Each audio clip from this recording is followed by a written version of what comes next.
news this week, certainly in England, has been filled with comments from around the world, particularly I think about 18 or 19 Muslim countries have rallied together in response to the republishing of the Charlie Hebdo cartoons and their condemnation of that, and how it was blasphemous, which is interesting because when you analyse it, blasphemy in any sense is an insult against God.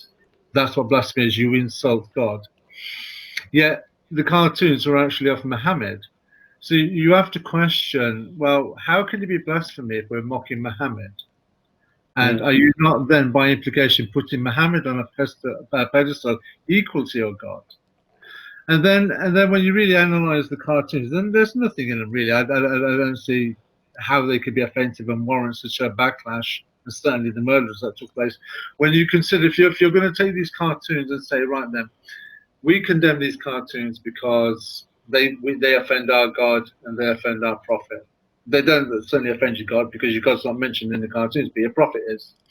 And yet, have you noticed as well that truth has now become like a hate speech? If you expose anything about the Quran or Muhammad's life course, it's treated as intolerance or bigotry or hatred or racism or xenophobia or Islamophobia.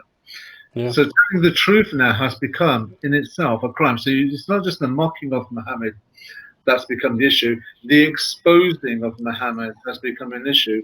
And the irony is, if we're talking about imagery and language written on a piece of paper, and that can be considered offensive, the 1400 years of Islamic history, and well, certainly not 1400 years of Quran on a paper, because we know that's not true, but certainly 1,000 years of the Quran written on paper, no one seems to be concerned when you consider its manifesto, when you consider its rhetoric, or when you consider that there isn't anything that the Quran does not insult grossly women, other gods, and non-Muslims.